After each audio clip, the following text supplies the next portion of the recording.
Well, folks, today is undoubtedly one of the most significant days in narco trafficking history.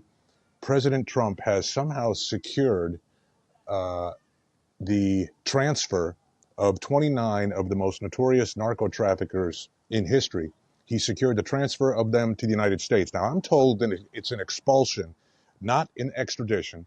And watch our channel next week. We'll explain the difference and we'll explain what that exposes these men to. So who's on the list? Who did the Mexican government send up here? Who did President Trump secure the exchange of?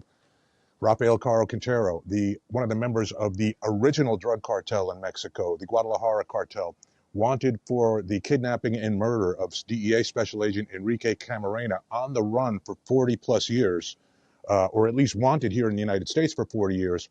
Most of that time in custody in Mexico. There was a period where he was out for 9 years and then recaptured by the Mexican government. We'll tell that story too next week. Who else? Miguel and Omar Trevino-Morales, the founding members of the Zetas. Antonio Oseguera Cervantes, one of the higher, more powerful members of CJNG, Cartel de Jalisco. Vicente Carrillo. It's a who's who of narcos that Trump has secured the transfer of to the United States. How did he secure this? I'm going to tell you something. There's only been two people that I've seen successfully deal with the Mexican government. Now, how did they do it? They spoke the language that the Mexican government speaks. This is not the language of appeasement. It's William Von Raab, former customs commissioner, who shut down the border, literally shut down the border in the 80s to make a point with the Mexican government and secure their cooperation in the murder of Enrique Camarena investigation. And now Donald Trump.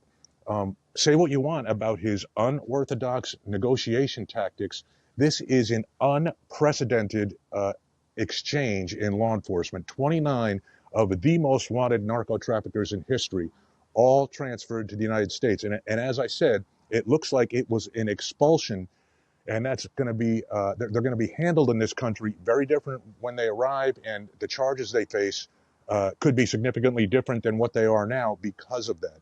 Stay tuned, folks. We're going to have more on this next week, but an unbelievable development and one that's going to change narco trafficking from here forward.